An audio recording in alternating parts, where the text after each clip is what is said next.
So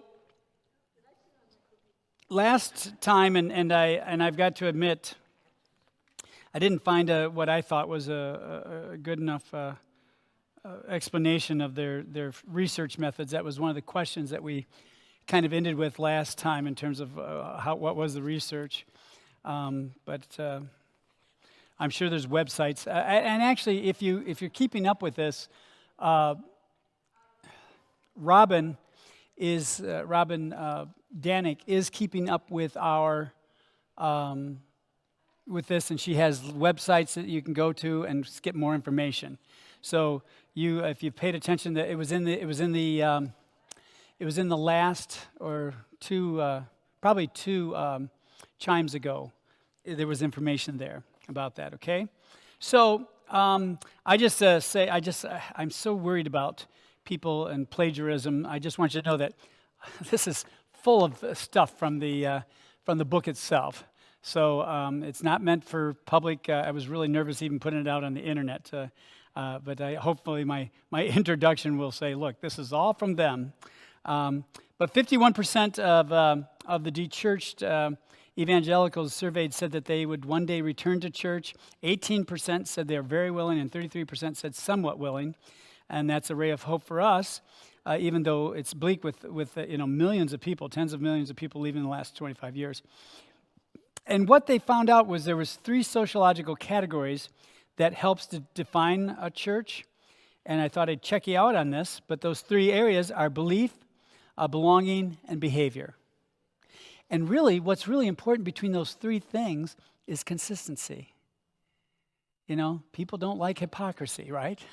And so are we who we say we believe we are? Do we reach out with people with belonging? Are we really, truly open to other people?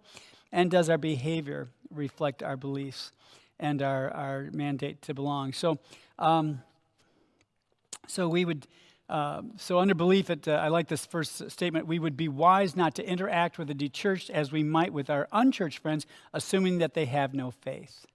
We're not talking about unchurched. That's one of the things they kept saying, they keep saying throughout the book. This is not about unchurched people. This isn't about getting new converts to Christianity. This is trying to get back people who said they would come back. I got a take on that, by the way. But at any rate, so they have faith. Many of them are very conservative, or rather than use that word conservative, orthodox in their beliefs. And they test that out on several different very evangelical criteria.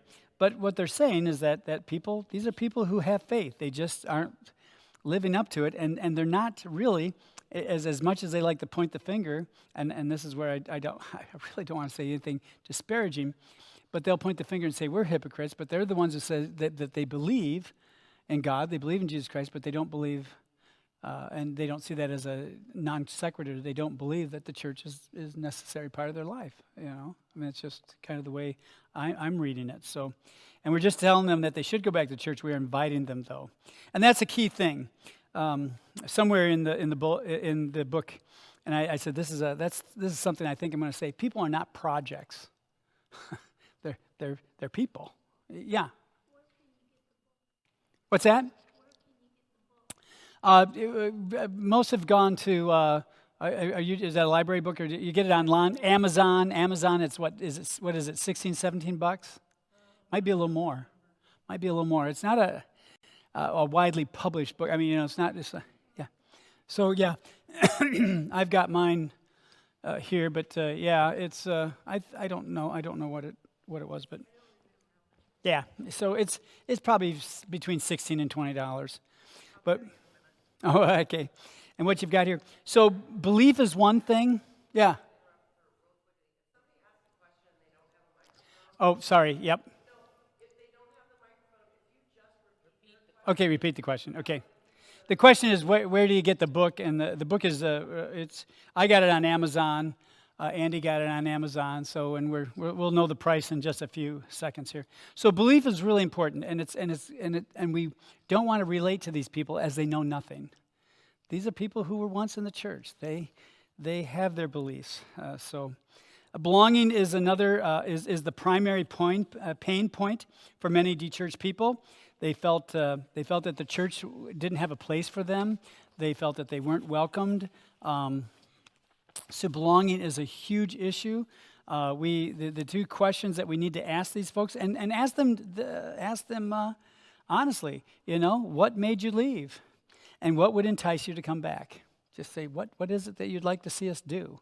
We may not be able to do everything that everybody would want, but then that's why we focus on a mission and find out who we are and what we can do, right? So we have to be aware of that. The third thing, behavior. They noticed that there was an inconsistency between what people believe and what they do, their behavior. They've listed several things here. 11% of the dechurched evangelicals in our study indicated that church was too restrictive on their sexual freedom. Many of the people who dechurched over this issue are simple products of the church's inability to engage this issue well. The issue of behavior, though, goes both ways. We not only have the challenge of addressing behaviors outside the church, we have to address them inside the church as well.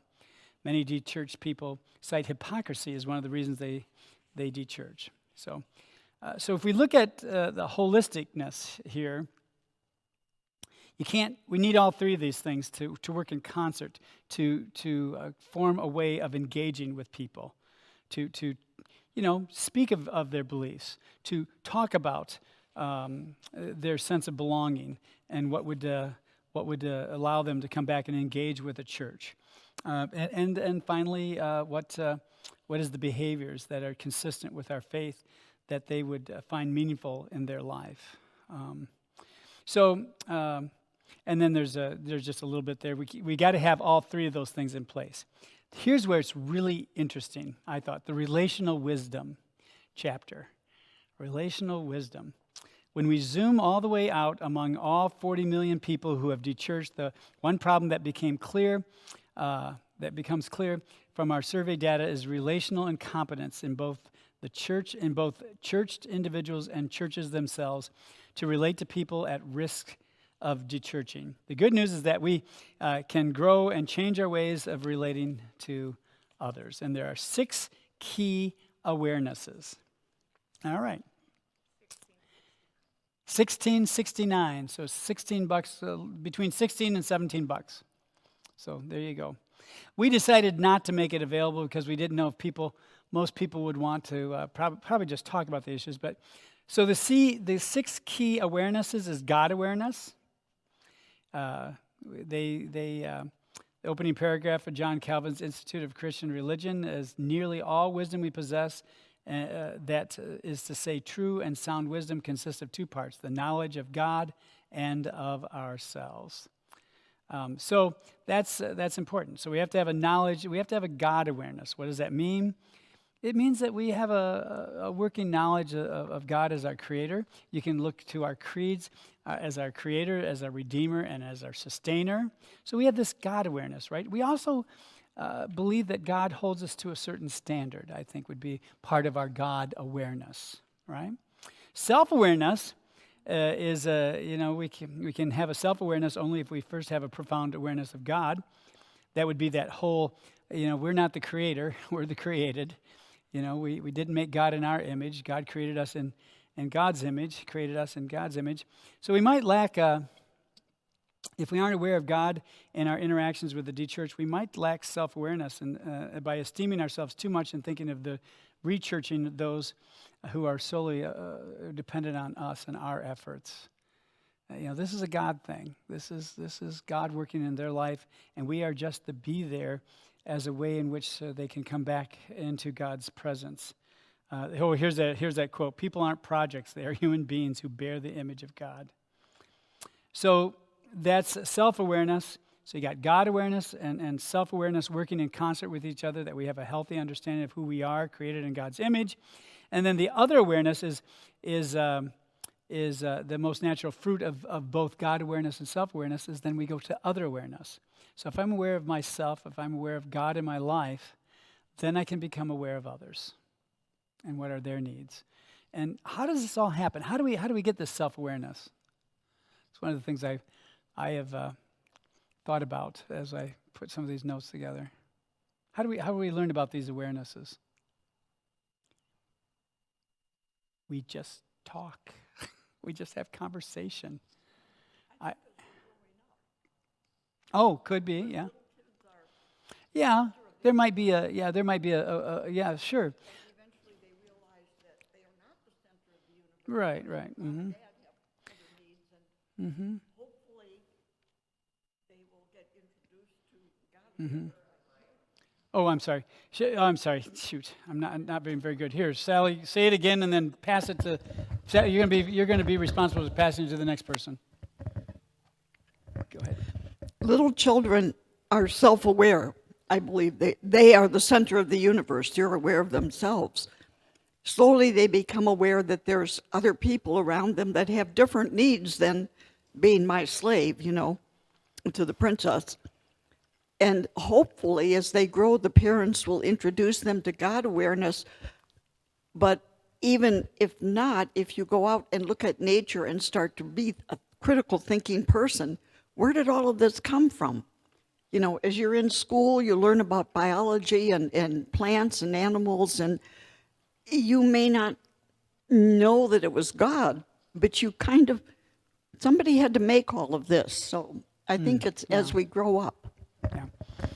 Well, my point was that we'll just hold it until somebody else needs it. I think that's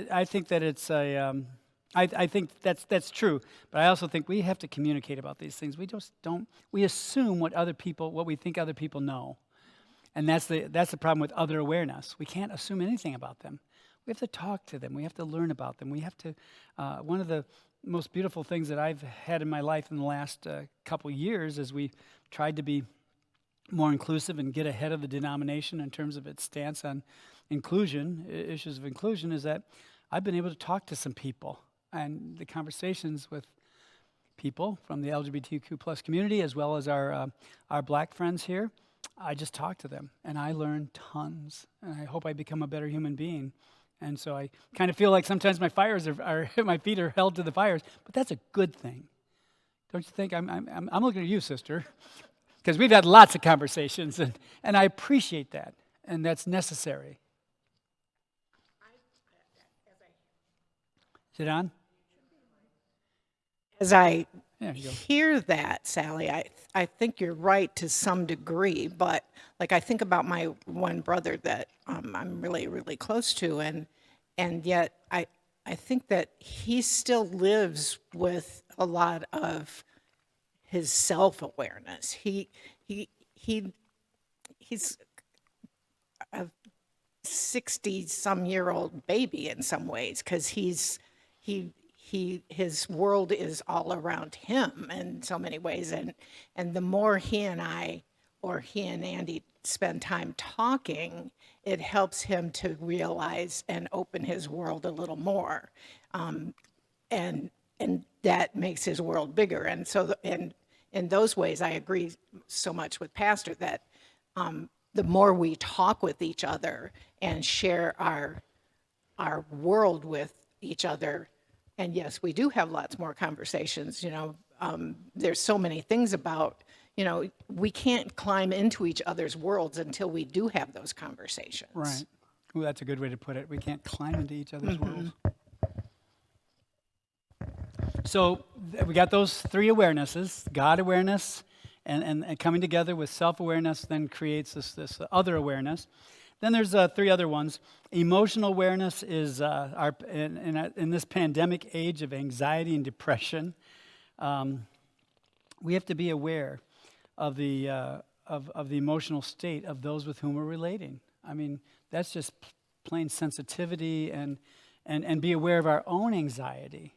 I mean, for 20 years of my ministry, all I heard was that pastors had to be the non-anxious present. Don't be anxious, Jack. Don't be anxious, Jack. Don't be anxious, Jack. And I think that's right to a degree, but at some time I want people to know something about me that it resembles humanity also. And being anxious is a part of being human, right? That's why I tell a story about being doubtful in my seminary years. It was I grew up in a middle-class family, and it was terrible to see those kids and their things. But, good Christian people don't get divorced. right? And that's, I'm being tongue-in-cheek, but that's just very, the way, and so I was really, I was very, very disturbed by that. So emotional awareness is very, what's that? Good Christian people don't get divorced, but good Christian husbands don't beat their wife and kids. Now, where's the Christianity? That's right. Then awareness of how others perceive us. We would all be well served by the ability to jump into someone else's shoes and see how they experience us. If they experience us as being awkward, I love this one statement. If they experience us as being awkward, cringy, inappropriate, intense, uncomfortable, or any number of other unhelpful things, we would likely make important changes to our approach and engagement. So every once in a while, it's good to check on yourself and see how am I being received. So you have to be self-introspective, and hopefully. It's not for the faint of heart, I don't think. You gotta. But that's, if somebody wanted to say something to me about the way that I conduct myself, I hope they'd, have a somewhat sense of anxiety and awareness of how I receive them as well. Kind of got a two-way street. Cultural awareness, really, really important. Perhaps the most natural outgrowth of having a rich awareness of others is that having a growing cultural awareness. When I lived in Troy, the big joke was that Pastor Jack stalks people at Nino Savaggio's because it's just so fantastic to go. Have you ever been to a Nino Savaggio's? They have the Joe's, maybe Joe or whatever. But they have all these foods from around the world. There are 86 different languages spoken in the city of Troy, and so you go to Nino Savaggio's, and I'm like, oh, there's an Asian couple. What is that thing they're looking at? And there's some Hispanic people over there, and it's just because I'm a naturally curious person, which then brings us to the how we put all of these awarenesses in line here is what will it look like when we possess all 6 of these awarenesses? The simplest way it should look is quiet, calm curiosity. I'm curious about you. I'd like to get to know you better. I'd like you to share with me a little bit about your story, just to be curious about them. And I have found that to be really healthy in terms of conversations. Did we get 6 of them in there? Were there 6 of those? 1, 2, 3, 4, 5, and 6. Yes. Yeah. Okay, good. I was sitting there and saying, did we get all 6? So there is something to be said for that non-anxious presence, but I guess I'd rather put it as quiet, calm curiosity as they did in the book. So our goal is not to argue people into the kingdom of God. It's to be curious about what they believe. I mean, everything is experiential. When I went to seminary, everything was systematic theology. Learn your Bible, learn your church polity, learn, history.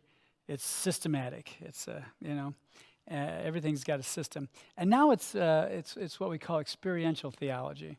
That is, how do we come to God from a sense of our experience, our life, and it was a big change from 40 years early. I learned that my second time around seminaries.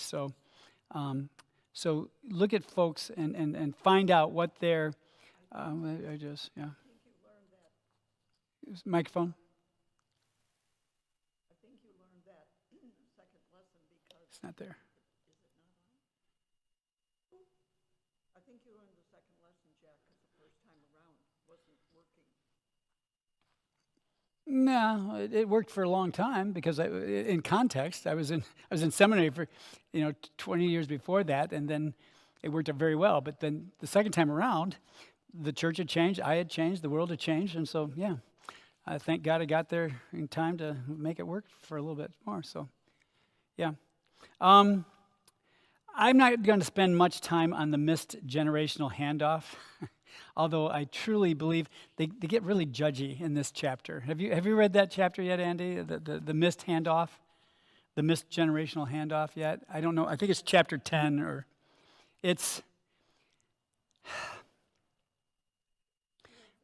Okay. I just wanted, because I found it to be kind of judgy.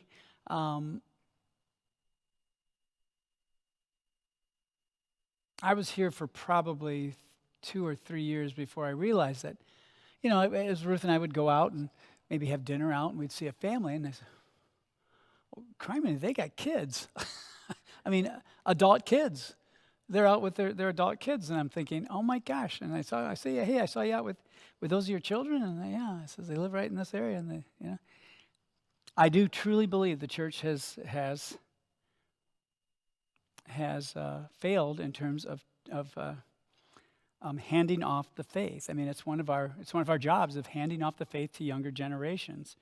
And but I don't want us to get judgy about it. I mean, it was just really, I found it to be very difficult to read these things. But what they had was 3 stages when it is most difficult to hold on to the faith. And I think this is almost intuitive now to us, right? So the most difficult times to hold on to the faith when the generational handoff is most often missed are the high school years, the 4 years after high school, so college or early career stuff, and then as they the earlier years of becoming established in a new career or vocation. So those are the times when people are putting their life together, when they're in their high school years, and I think those are sometimes missed opportunity. I would argue that it's even before that are important years as well, even from the youngest. I mean, I had Mary Payanessa was a psychologist who worked in Wayne State University, and we had her. This is a long time ago. This was in my first church, which I left in 1992, and we talked about human sexuality. And she said, "Well, when should we talk? When should we start teaching our children about human sexuality?" And she said, "When they're born."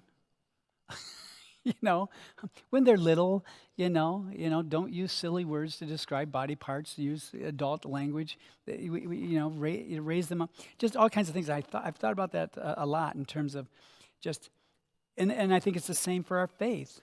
We have to, I wasn't there, or I wasn't cognizant of when I was baptized, but my parents told me that story often. That's how you start to hand, to generationally hand down the faith. So I do like where they came off with this idea that we can view this handoff as the passing of a baton, but a better image might be 3 generations of families building a house. But here's the problem, and they identify it. I just don't think they came up with some better ideas on how to do this. The truth is our children and grandchildren are growing up in a completely different world. I mean, I'm looking out in the church today as opposed to 40 years ago, and I don't see 3 generations of family. I rarely see 2. I mean, we're mobile. We're on the go. We've got Sunday morning soccer and all kinds of things competing for our time, our resources, and we can cry about that, or we can find different ways to do ministry and different ways to reach out to people.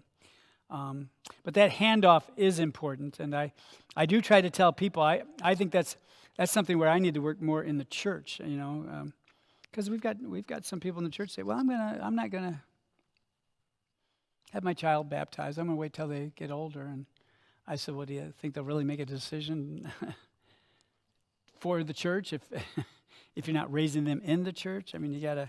Anyway, don't get me started. Yeah.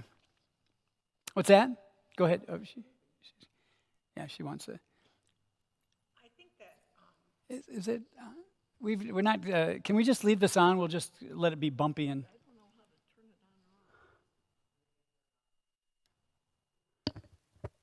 how to turn it on. There we go. Yeah, we'll just leave it on. Just leave it on. I think that we've got a family across the street that's got 3 children, and it's funny because we're the old people on the street now, and we watch them all the time. Oh, they're coming and going. I think they're going camping this weekend. Just all that kind of stuff. Yeah. And they've got they're constantly busy taking their kids to I don't know how many sports. I think there's so many different sports and different kinds of events that we're competing with these days that weren't there before. That's right. That's true. When I was coming up and Andy was coming up, there weren't all the kinds that are competing now. And so I think the church, unless we found ways to have some of those housed here or available here. yeah. You know, it's like we're stuck. Or celebrate them in some way. Yeah. When your season's over and you can come back to church, why don't we have a celebration of your team? How'd you do? And I don't know. Yeah. Somehow start to interface Somehow with integrating people them and say, we're not against you. Right. We're with you. We miss you. I think it's important to tell people you miss. Or have some of their competitions here. I mean, I mean, we could. I mean, I don't know how that would work out, but to do something to say that we can connect with what you're doing in your life. because I mean they're like coming and going all the time. Right. Yeah. You just hold on to that or whatever. Yeah. There's something else? Yeah, just another idea too. In another community that I served in, we had an agreement with the school district that the school district would try to not schedule things on Wednesday nights. So no concerts, no competitions, no things like that. And that was an agreement with the church communities in that community so that they could hold that evening as an opportunity to connect with the community, to reach out to the community, and not be in competition with people's children's activities and events. Yeah, we had that. I mean, we had that same, in Oxford we had that same thing, but now my son, who is a soccer coach for his kids, because they're little kids, and I was a soccer coach for my kids until, they got to a certain level and I couldn't understand the sport anymore. But he, my son says, yeah, I'll coach. Hey, you're a new dad. We want you to coach. He says, yeah, I can coach. I said, but I can't coach on Sunday mornings. So you need to give me a co-coach. I need a assistant coach or somebody else who will coach with me. And he made it work for them. He said, and my kids won't be there on Sunday morning. And I would expect that he just started laid it out and said, they won't be there, and I expect that they will not be penalized for not being there because our religious faith is important to us. Another thing I have noticed since COVID, now that we are live streaming and people can sit at home, is many of the families with younger kids, middle school kids, whatever, are not coming to church. And I think they may be watching at home.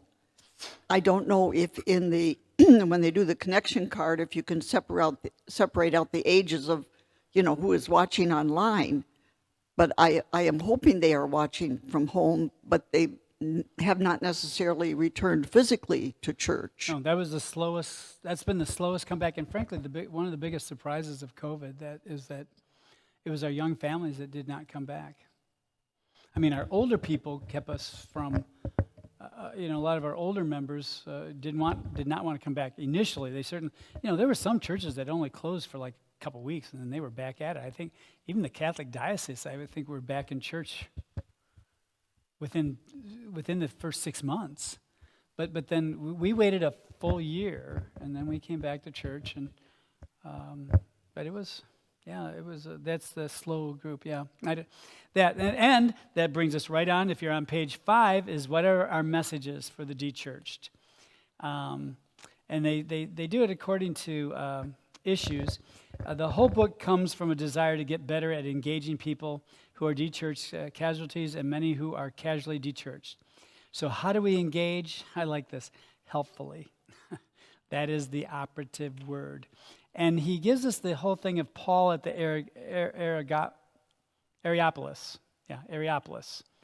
Areopagus. Anyway, it's the Mars Hill in the to the Greek god Ares, and in Athens, and it's a main location for pagan. So Paul went there. It was always Paul's idea. He wanted to go to Rome, and when he got there, he met these pagans, and he first his messages can be summarized as a model of discourse described as comprehend, commend, and then critique.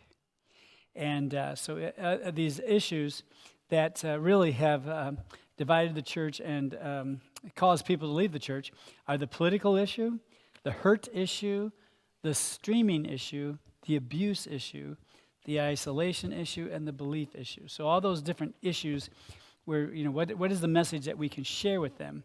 And so, are we doing this, employing Paul's discourse of comprehend, commend, and critique? So when he was in Rome, he watched them. He watched them worship, and he watched them worship their many gods. But he noticed that they had one God that was an unknown God. And they said, okay, they have an unknown God. They have a temple to an unknown God. That's interesting. So he watched that. So then he commended them for their faith and their great devotion to their gods, you know. And I noticed that you have an unknown God. And then he went into the critique, which is, but I have a God that we know, who created us. And then he was witnessing to them. So he did not, slam them, initially. He sought to understand them and then commended them in some way and then critique. And so if you look through the book, and we can get to a deeper dive, but on each of these issues, we can comprehend, we can commend, and then we can critique. And so we know many Americans left the church because of a political disagreement. They haven't just left a church, they left the church. 18% left because of political disagreements with the congregation. 16% left because of political disagreements with the clergy. So, just a good reminder is that the gospel comes with an ethic, and that how we treat each other should supersede our views on many different issues. But it should not be of a... Yeah. Well, that's right. We need to treat people with respect, and this issue of applying Paul's method of comprehend, commend, and critique. So, you could say, look, I comprehend, I understand what you're saying, and I commend you for your belief, but let me, and without, you can't be slamming them. You just say, this is what I see. This is how I experience. You can then witness to your own reality. The hurt issue, this breaks your heart. I mean, oh my gosh, I couldn't believe the stats in the book. It was outrageous. I mean, it was like 4,000. Let me get to this. I'll read this to you because it's just... In a 2004, so, 20-some years ago, a little over 20 years ago, in a 2004, a report commissioned by the Roman Catholic Church surfaced 4,000 Roman Catholic priests over the past 50 years who had allegations of sexual abuse against them involving more than 10,000 children. In a bombshell May 2022 report, an independent investigation claimed the leadership of the Southern Baptist Convention mishandled credible allegations of sexual abuse, intimidated victims and their advocates, and resisted attempts at reform over the past 2 years. I mean, so the abuse issue in the church has been one that has marked, and not just the Roman Catholic Church, and not just the Southern Baptist, but the United Methodist Church as well. All churches have this problem apparently, and it just is one that we have to address. And frankly, I'm at a loss, as you might have read. If you read this, it's just the final critique is that people do not have to return to what they left. Is that? Yeah. People do not have to go back to what they left. They can have a different reality, and that goes for all these issues. That's where I really feel that we've got some opportunity here, if we can, understand how we can really engage with dechurched people. So we can. It will take years to help these people. I mean, this is not going to be a fix and say, oh yeah, we love you. I mean, in my last church, I was confronted with the idea that we had a man who came to our church. It's on the sex offenders register, and we tried our best to work with him. It was really, really, really hard. People were really, really contentious about it. He could, we had to create a system of accountability, and I talked to experts, and I talked to people in our denomination, and he had to have a buddy with him all times. He couldn't go into the bathroom alone. There might be somebody in there, and he hung in there for a couple months, and then after that, he just said, this is too restrictive. And not to say that he wanted to return to a life of abuse, but he just didn't like the way we were handling it. And I said, well, I I have 400 and some members here. I can't not protect them. You understand where I'm coming from. And so he stopped coming. Anyway, tough issue, tough issue, and years. So I don't know how we can create an inclusiveness for people who are hurt. So there's your assignment for the next time. I really have been thinking about that and having that on my heart. And we, like the United Methodist Church, we swept a lot of abuse under the rug over the years. We moved our problems. That's what we always said. We moved our problems. Do they have to identify themselves to the clergy person when they come into the church, or can't? I mean, I don't know how we learned this. I think he did. Do you have an answer for that, or a little bit? Yeah. United Methodist Church actually has a policy related to this. Oh. So that's In the new social principles. I got to read that. Well, prior to that. Prior to that, even. Okay. Yeah. but Yeah. Yeah. I think probably, I don't know. He had a parole officer. It may have been through that I don't know. He just made himself known to me. And I said, oh, okay. So like his first couple Sundays there, we didn't do anything, we weren't watching him. But then we started to work with him, and he was game for it. But, it just did not work long term. So I don't know. They have to register when they move into a town. I mean, because I never thought about that. It's through the county. I think it's through the county. I know that when I lived in Oxford, I had people say, Jack, do you know that there's a sexual offender down your ways? And of course, Okay. there's a whole spectrum of that. Yeah. I mean, in the same church, we had. You've heard of the Romeo and Juliet laws that. If there might be a minor who is having sex with a person who's just 1 year or 2 years older, and it's statutory rape is what it is, but it's consensual, and so they passed Romeo and Juliet laws, but that person is still a sexual offender. I mean, I knew too much, and I know a man whose life is forever changed because in high school his girlfriend, who was under the age of 16. He was over the age of 16. Yeah.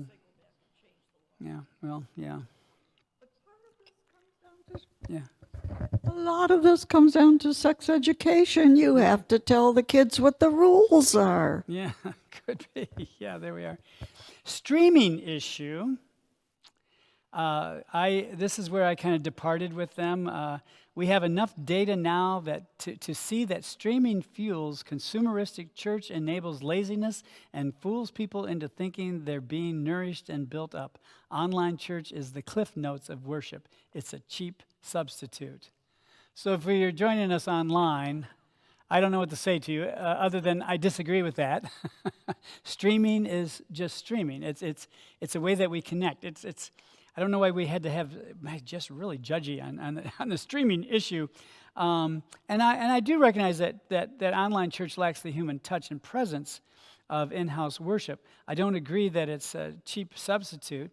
I think that's a cheap shot, frankly. Online worship simply is what it is, and enough said on that. I think you're probably still watching, Danny. So here's how I feel about it. I know, you're with me on Wednesday nights at our Bible study. You're with us during worship. You also go to a community Bible study. So she's doing all she can, but this is her church home. They moved away because of jobs and things. So she connects with us. I would never take away from that experience. We now have Ruth Green, who lives in Hawaii, who's with us every Sunday. Maybe Ruth is still with us too. Hi, Ruth. But I have found it to be a way, for a couple things. I found it to be valuable, not just as to say, I don't know why they were just really bad-mouthing streaming. What I've heard young people say, it's a good way for them to check out a church before they come. Without, because what happens when we see young people come into a church with all of us older folks here? We pounce on them, It's like that's that's vampire evangelism, new blood, and it's not helpful. It's not helpful. So, but streaming allows them to kind of check you out before they get here. We had another new couple this morning at the first service. They came right at the very end of the service. They didn't have their timing very well, and delightful couple. I spent probably 20 minutes with them after the service, talking to them. Interracial couple, 2 lawyers, but they bought a house here and they're looking for them. I've got an in with both of them because they both went to state, go green, and so we just sort of kind of did a little fellowship there.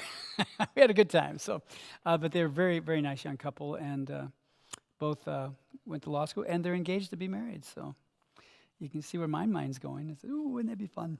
But anyway, so streaming issue. I think streaming is just I guess I don't look at streaming as a huge evangelistic tool as much as I look at it as keeping connected within our community. I mean, we want to reach out to people. Yeah, it's off. Oh, there we go. Go ahead. You're okay.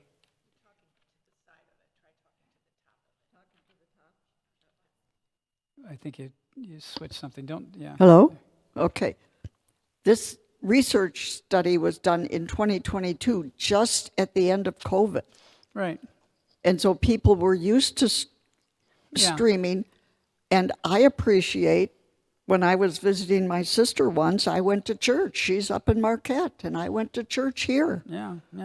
I wouldn't say it's a way to, well, it can be a way to check out church, but it's also a way for active members to connect with their church when they can't be here. I have a friend who was very busy yesterday, will be very busy tomorrow, and she said, "I'm going to church online tomorrow. I need to rest." Yeah.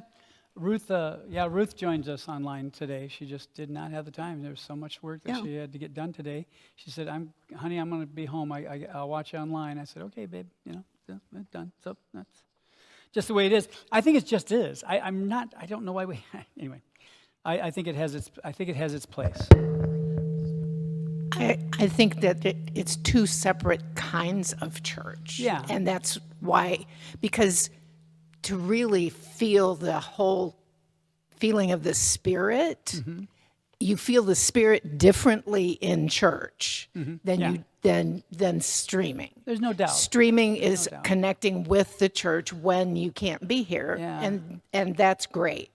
But to feel the presence of the Holy Spirit, it's harder to do online. Yeah.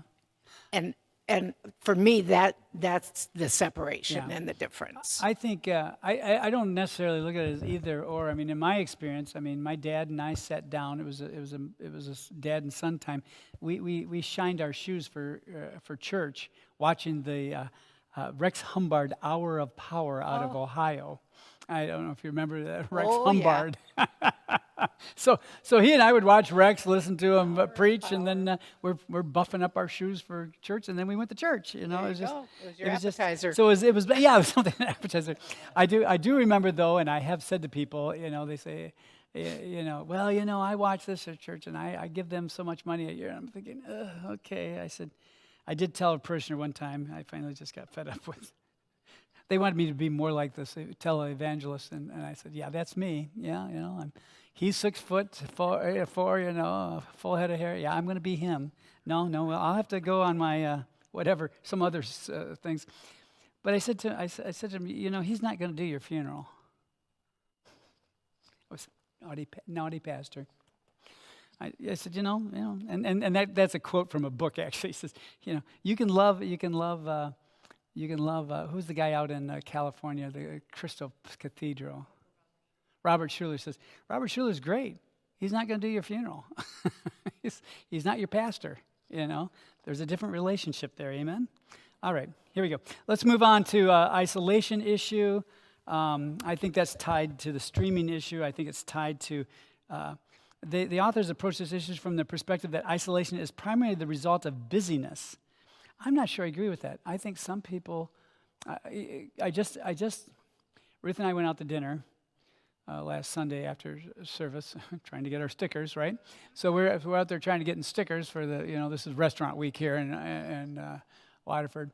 So we went out there, and I saw there's a parishioner, and I'm thinking my Rolodex is slow, and I'm thinking, okay, first name's Gary. Okay, keep going, Finally got his name. I hadn't seen them, so on Monday morning, they were across the way there. I didn't want to intrude on them, and I didn't know what the reality was, frankly. I did not know. So I go to church. I checked on them, and they said, "Oh, Jack, they continue to give regularly, and they come." I said, "Well, why haven't they been put on our shut-in list if they're not able to come?" Because I could see that she was physically not able to move very well, and I thought, well, geez, they probably they need a home visit, But they said, no, they're here almost every week online, and they're also giving every week. I'm like, really? But this pastor needs to go see that. I feel bad as a pastor that I just didn't know that. So the isolation issue, we need to work on that. I think we're working. I think we do really well. I mean, fellowship at this church is a high priority. I mean, you got your shenanigans, and you got all these trips that they're doing, and fellowship groups. I think we're doing pretty well with that. Our Thursday night cafe. Let's move on to the last one, the belief issue. The largest reason people have given for leaving the church was a change in belief of some kind. They may have left church for a good reason. And I really believe, here's my thought process on this. This was written by gentlemen who are in evangelical churches.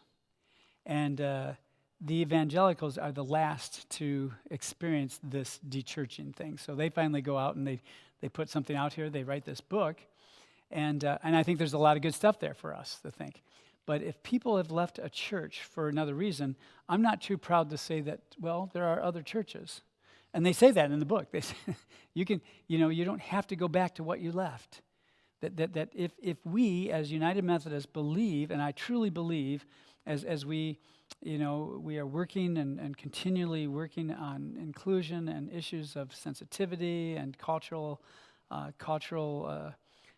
conversations, I think we've got a great platform from which we can gain, and welcome back some of those people who have dechurched, frankly. I really do. I believe we're well suited for that. And I have not, look, there's going to be some people who say, oh, no. I mean, but the phone, things are, I think the tide is kind of turning now. We're not getting so many, I don't know I don't know what happened, but we're not getting the what I would call the hate messages on our answering machine anymore so much. The ones that say, I don't know why you have the gay flag out, and I don't know why a DIA, and why would you have stuff up there about the gun violence? And I'm thinking, don't you want to give the good news to people? And I'm thinking, well, there's more issues. It's I do want to give news. I want to give people a sense of shalom and peace, but I also want them to understand that we are seeking justice as well in this world. And so, from an interview with John Stewart, the largest cause of death of children is gun violence. Yeah, that's why it's on our sign. That's right. So we do a lot of. So we're, but I think the tide is changing a little bit. I just feel like we've got some opportunities. Maybe I'm Pollyannish, but we have separation of church and state. I understand, but you have to live your 10 Commandments. You have to live your ethical principles in the world, not just 1 hour on Sunday. You're right. And so we have to carry what we believe, how we would feel Jesus would want his other brothers and sisters treated with us as we go out into the world and act accordingly. Yeah. I just have a quick 2-sentence conclusion. We have work to do. number one. Number two, in order to welcome back the dechurched, we need to authentically listen to them, be curious about their reasons for dechurching, and offer our fellowship as one where together we can build a more vital and meaningful family of faith. This isn't rocket science. I think we need to be authentic. I think we need to be welcoming. The one thing that I do think that we need to be, if people are, we do need to, and this has been an issue for the ages, how do we capture the visitor? That's one thing. That's one issue. Capture them by meaning, how do we get them to come a second time? We can get a lot of people the first time, but how do we get them the second time and the third time? And then how does that start to roll into a relationship and create those relationships? The other thing is how do we welcome people? Next week we're going to introduce, and this is all part of all this stuff. Next week we're going to give people 21 days of hope packages next week, and we'll start on, next week is the 23rd, then on the 30th or the 31st is 21 days before Easter. And it's you'll be getting emails and some direction every day to give you something uplifting to do and consider. There'll be invitation cards that you can give to others. There'll be some kindness cards that if you see somebody extending a kindness to someone else, say, I really appreciate that. We'd like to have your card. On the back will be our church, and say, I do this because of who I am as a follower of Jesus Christ, and I happen to go to Central Church. And because I said this, I think last time, I don't operate under the idea that Jesus is Methodist. I mean, I know that. Jesus is Jesus. God is God. And we are we. And because we follow Jesus, because we follow God, because we have a belief in God, then we try to live out those same beliefs within the context of the United Methodist Church. And I think we're doing okay. So that's where we are. Any questions, feedback? I haven't entertained much discussion. Andy? Yep, here we go. Yep, thanks. I think the church, the main thing that we can stress here at church is to be friendly to everybody that comes in. I mean, somebody, like 5 different people talk to them so they feel like, they really are welcoming and want to be there. So I get constant feedback from a few of the people. A few of the people are very gregarious. Dorian is one of them. He was the one who brings cookies every once in a while. And he was here one Sunday, and the next weekend, he went on the men's summit with us, and then he's been here. He wasn't here today, but he also works out of town quite a bit. So he says that he gets now. Having said that, we have somebody else who was connected to our church through one of the organizations that meets here, and said that they came to this worship service and was not welcomed at all. well, there are times when You felt that? But for the most part, it's really friendly. Yeah. Everybody's friendly. Yeah. And the thing that I like the most, or stands out the most in my mind, is the fact that we do so many things for other people. Yeah. I mean, like we have something going on like every week that Yes, we do. doesn't seem like it's very big, but it's still something that Yeah. we're doing for somebody else besides Right, somebody yeah. at the church. Yeah, from everything from Soap and socks for the socks and soap. I mean, that's pretty easy, good, right? But meaningful, but very meaningful. Lynn took them there, right? You took care of that for us. Thank you. So yeah, I see it working. I see us doing good things all the time. I mean, we just have a lot of people, a lot of partner ministries that we support. I'll be meeting on Wednesday morning with the Baldwin Center. I'm the chair now of the Baldwin Center. I don't mind it. I really like being their secretary because it was much easier. But because I get to be the sounding board. But who am I kidding? I've been the sounding board of the director for years. She and I are pretty close, and she knocks around ideas with me all the time. And but it's tough ministry downtown Pontiac. Let me tell you. But well, I'm feeling One more thing, yeah. A couple more things. I think one idea for us is like today, that gentleman that I saw him come in and he had his like cowboy kind of hat on he and does, his yeah. ponytail, and as he walked in, somebody said, welcome, like he was his very first time. Yeah. And he turned around and he said, I was here last week. my first time. And so he boldly walked right up and sat right here where Andy is. And so I followed him, and I came up and greeted him. And he was like, it was like I pushed a button and he just talked just Yeah. the whole time. And so I just stood here and listened to him and chatted a little bit. And he seemed so happy to have that kind of conversation. And I think that doing that for first-time people is what they need, just Yeah, to let them know absolutely. they've been seen. And just to give you a little insight there, when people need the church ought to be here. Used to feel bad about this. I know some people say, well, I don't really wanna, somebody who passed away in their family, and I don't want to get them when they're vulnerable. I said, that's when they need us. Absolutely. That's when we should be there. So he lost his wife just a couple weeks ago, and I buried her.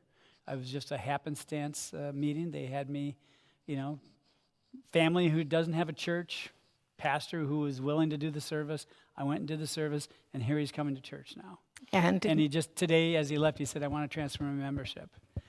Now, chances are he's probably been removed from the rolls of the United Methodist Church that he was a part of, but that just happens sometimes. Yep.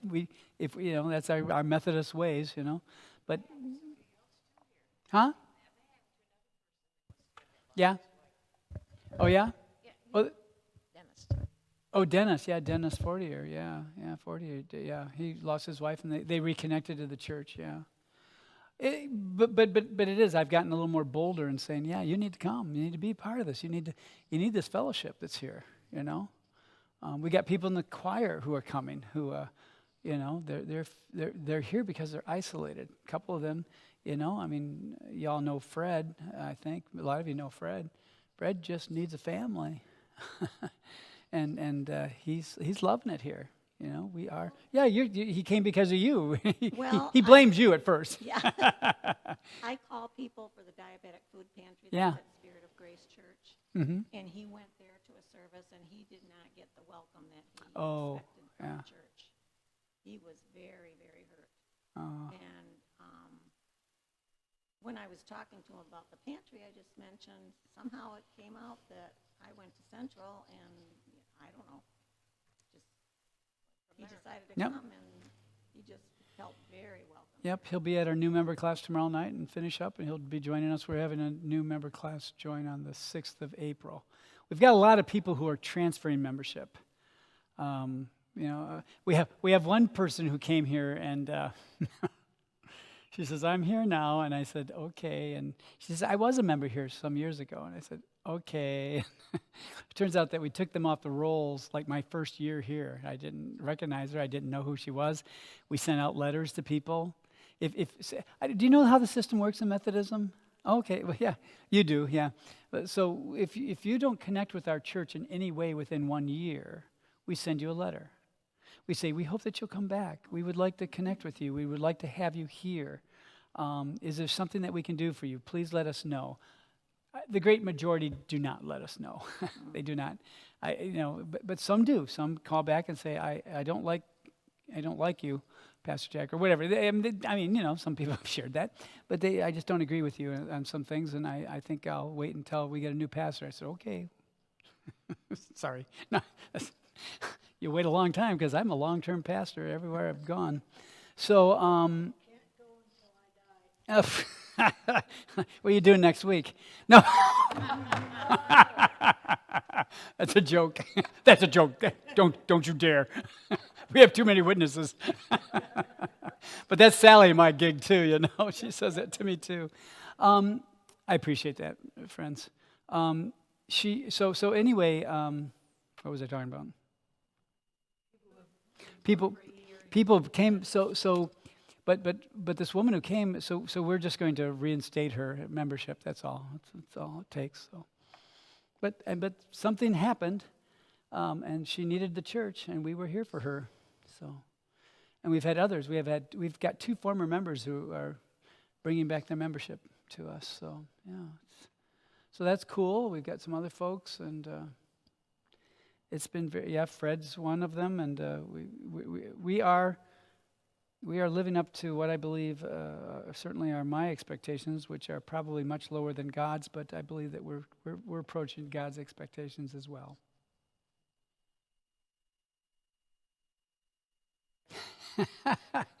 Yeah, that's true. There's some words of wisdom there. I've been parts of churches where growth was too fast, and unless you're ready for it, it can be problematic. It can be problematic. So okay. How about we pray and let you go have lunch? All right.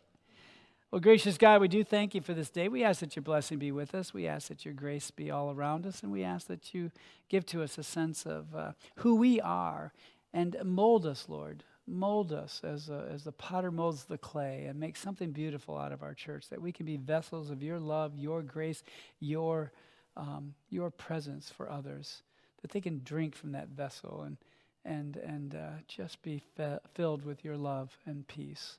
May it ever be so in the name of Christ our Lord. Amen. Thanks for staying for extra credit.